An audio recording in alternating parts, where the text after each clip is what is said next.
36,000 single స్ట్రోక్తో 1,36,000 మంది శాశ్వత ఉద్యోగాలను రిక్రూట్ చేసేసి 15,004 సచివాలయాలు అంటే ప్రతి 2,000 జనాభాకి ఒక గ్రామ సచివాలయము, పట్టణాల్లో అయితే వార్డు సచివాలయం ఏర్పాటు చేసి దాదాపు 545 సేవలు ప్రజలకు అందించాలనేటువంటి ఉద్దేశంతో దాన్ని గ్రామ వార్డు సచివాలయాల యొక్క వ్యవస్థకి రూపు తీసుకొచ్చేసి ఇంప్లిమెంటేషన్ అనేటువంటి చేయడం జరిగింది.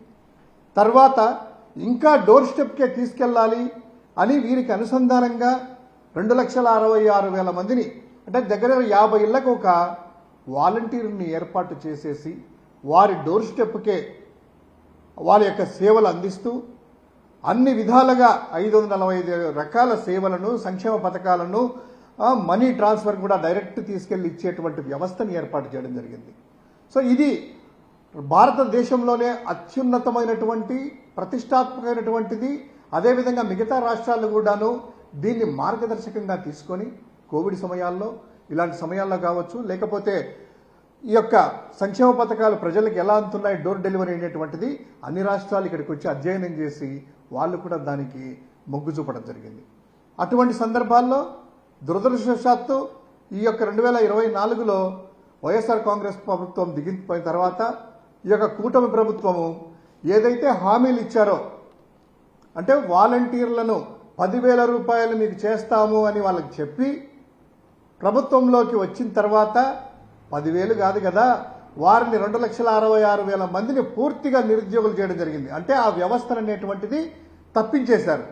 తర్వాత ఈ గ్రామ వార్డు సచివాలయ వ్యవస్థను కూడా అంటే ఈ యొక్క ఎంప్లాయీస్ని కూడాను ఏదో విధంగా ఈ యొక్క వ్యవస్థను తీసివేయాలనేటువంటి ఆలోచనతో రేషనలైజేషన్ అంటే హేతుబద్ధీకరణ అనేటువంటి పేరుతో 2,000 జనాభాకి మేము సేవలు అందిస్తే ఒక సచివాలయాన్ని ఏర్పాటు చేస్తే వాళ్ళు దాన్ని ఏబీసీ కేటగిరీలు చేసేసి 2,500 జనాభాకి కుదిస్తూ అందులో ఉంటే 9 మంది ఉద్యోగులు జగన్ గారి ప్రభుత్వంలో ఉంటే ఈరోజు 6 మంది కుదిస్తున్నారు. అంటే ఒక్కొక్క సచివాలయం నుంచి ఏ కేటగిరీలో 3 ఉద్యోగులని తొలగిస్తున్నారు అంటే సచివాలయం నుంచి తీసేస్తున్నారు.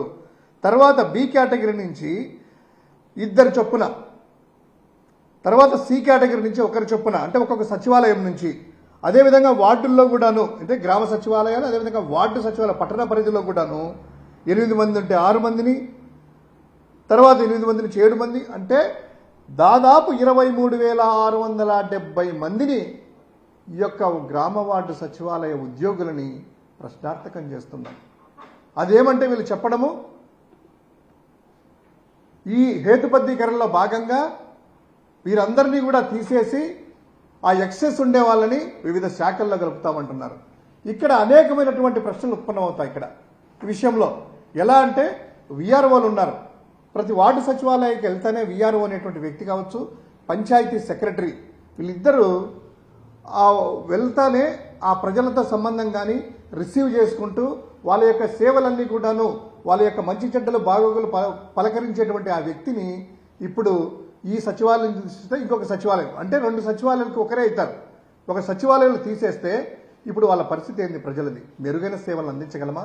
అదేవిధంగా డిజిటల్ అసిస్టెంట్లు, పంచాయతీ సెక్రటరీలో వీళ్ళ ఒకరిని తొలగిస్తే వస్తానే అప్లికేషన్స్ అన్ని కూడాను ఆన్లైన్లో చేయడం కానీ వీళ్ళందరినీ కూడాను చేసేటువంటి ఇబ్బందులు ప్రజలకి, సిటిజన్కి ఏ విధంగా ఇబ్బందులు పడతాయో మనం ఒకసారి ఆలోచించుకోవాలి. అదేవిధంగా ఈ యొక్క విఆర్ఓలు అంటే పట్టణ ప్రాంతాల్లో భూములకు సంబంధించింది ఏది 1B అడంగలు కావచ్చు, డెత్ సర్టిఫికేట్ కావచ్చు, రైతులకు అనేకమైనటువంటి సేవలు అందించేటువంటి ఆ సేవలన్నీ కూడాను విఆర్ఓలు ఉంటే ఇమ్మీడియట్గా ఆ సర్వీస్ని వాళ్ళకి అందించేటువంటి జరుగుతూ ఉంది. వాళ్ళని 2 సచివాలయాలు ఒక్కరు కదా, 2,000 నుంచి 2,500 చేశారు జనాభాకి. తర్వాత 9 మంది ఉంటే 6 మంది చేశారు, 3 తీస్తారు. వీళ్ళలో డిజిటల్ తీసేస్తారా, పంచాయతీరాజ్ సెక్రటరీ తీసేస్తారా, విఆర్ఓలు కానీ ఒకరు తొలగిస్తారు.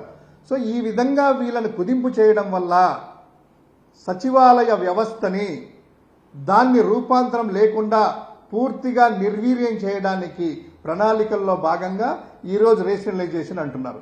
అదేవిధంగా మా హయాంలో దీనికి సంబంధించినటువంటిది 545 రకాల సర్వీసులు ఉన్నాయి కదా ఒక్కొక్క సచివాలయంలో. దగ్గర దగ్గర 5 సంవత్సరాల్లో 11,48,00,000 వినతులు రావడము, వాటిని పరిష్కరించడం జరిగింది. అంటే ప్రతి ఒక్క సమస్య 11,48,00,000 అంటే ఒకసారి ఇమాజిన్ చేసుకోండి ఎన్ని రకాల సేవలు అందించాము ఏంటి అనేటువంటిది. గతంలో మండల అధికారి దగ్గరికి వెళ్ళేసి ఎంఆర్ఓల చుట్టూ తిరుగుతూ క్యూలు పెట్టుకొని ఒక బర్త్ సర్టిఫికేట్ కావాలన్నా, క్యాస్ట్ సర్టిఫికేట్ కావాలన్నా, స్టూడెంట్స్కి కాలేజీ సమయాల్లో ఎలా ఉండేది. ఆ యొక్క అకాడమిక్ ఇయర్ స్టార్ట్ అయినప్పుడు ఇన్కమ్ సర్టిఫికేట్ తీసుకురావాలంటే దాదాపు పనులు వదిలిపెట్టి జూన్లో కరెక్ట్గా ఖరీఫ్ సీజన్ వాళ్ళ యొక్క వందలాది మంది క్యూలల్లో ఉండి రైతులు అస్తవ్యస్తలు పడి 3 రోజులు 4 రోజులు పెట్టి లంచాల వ్యవస్థ అనేటువంటిది ఆ దగ్గర నుంచి ఈరోజు జగన్ గారి ఈ యొక్క సచివాలయ వ్యవస్థ ద్వారా వారి ముంగిటికే సేవలు చేసేటువంటి అందించే కార్యక్రమం, అద్భుతమైనటువంటి ఈ గ్రామ వార్డు సచివాలయాలని నీరుగార్చడమే కూటమి ప్రభుత్వం యొక్క లక్ష్యము. అందులో భాగంగానే 2,66,000 మంది వాలంటీర్లను తీసేశారు. అదే జగన్ గారి టైంలో ఒక ఏదో నామకే వాస్తే ఏర్పాటు చేయలేదు. పకడ్బందీగా సచివాలయంలో ఆ యొక్క ప్రభుత్వ ఉద్యోగులు 1,36,000 మంది ప్రభుత్వ శాశ్వత ఉద్యోగులు, అదేవిధంగా ఒక్కొక్క సచివాలయంలో 2 చొప్పున కంప్యూటర్లు అంటే 30,008 కంప్యూటర్లు, యూపీఎస్లు కూడా 15,008 యూపీఎస్లు, 15,008 ప్రింటర్లు, 2,98,000 స్మార్ట్ ఫోన్స్, సిమ్ కార్డ్స్, అదేవిధంగా ఫింగర్ ప్రింట్ డివైసెస్ ఎఫ్పిఎస్ కూడాను దాదాపు 2,78,000. అంటే ఒక పూర్తిగా ఎక్విప్డ్ సిస్టంతో ప్లగ్ అండ్ ప్లే ఏర్పాటు చేసి అక్కడ పెడితే దీన్ని నిర్వీర్యం చేయబోతున్నారు. జగన్ గారి మీద కోపమా, వైఎస్ఆర్ కాంగ్రెస్ పార్టీ మీద కోపమా? ఈ యొక్క కోపాన్నంతా కూడాను ప్రజల మీద చూపించొద్దు. ఆ సిటిజన్కి ఇంకా మేలైనటువంటి సర్వీసులు అందించాలే కానీ ఏదో ఆ వ్యవస్థ మీదనో మీ యొక్క హామీలు నెరవేర్చుకోకుండా వాలంటరీ వ్యవస్థను కూడాను తిరిగి పునరుద్ధరించాలి. వాళ్ళందరికీ కూడా 10,000 రూపాయలు ఏదైతే ఉందో గతంలో మీరు చెప్పినట్టు జూన్ నుంచి ఇప్పటి వరకు ఆ యొక్క శాలరీస్ కూడా ఇవ్వాలి. ఇప్పుడు కూడా వీళ్ళందరినీ కూడాను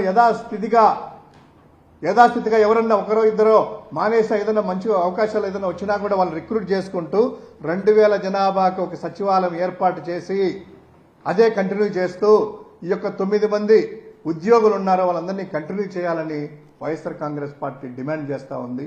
అదేవిధంగా ప్రజలని, సిటిజన్స్ని ఇబ్బంది చేయొద్దని విన్నపిస్తూ ఉంది.